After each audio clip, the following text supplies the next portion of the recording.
વરસાદનું આગમન થયું છે। ભાવનગર શહેરમાં ધીમી ધારે વરસાદ વરસ્યો। ઘોઘા સર્કલ, આંબાવાડી, કાળિયાબીડ વિસ્તારમાં વરસાદ પડ્યો। હિલ પાર્ક સોસાયટી, સિલસર વિસ્તારમાં વરસાદ વરસ્યો।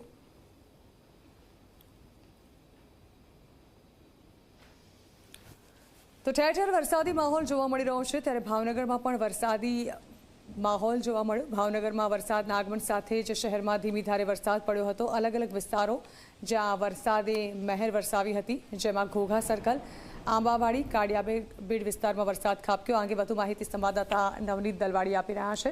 નવનીત, જાણવા માંગીશું કેવો વરસાદી માહોલ છવાયેલો છે ત્યાં?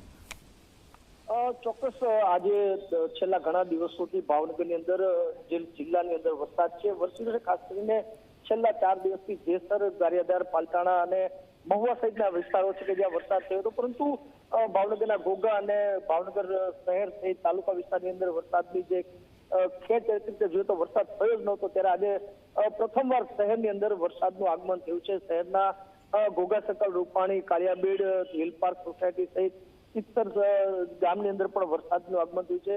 ધીમી ધારે વરસાદ વરસતા એક મીઠી ભીની ખુશ્બુ સાથે વાતાવરણની અંદર પણ ઠંડક જોવા મળી રહી છે। આગામી દિવસોમાં હજુ પણ વાદળ ઘેરાયેલા છે, ત્યારે ચોક્કસ સારો વરસાદ થાય એવી શક્યતા જોવાઈ રહી છે। જી બિલકુલ, આભાર નવનીત।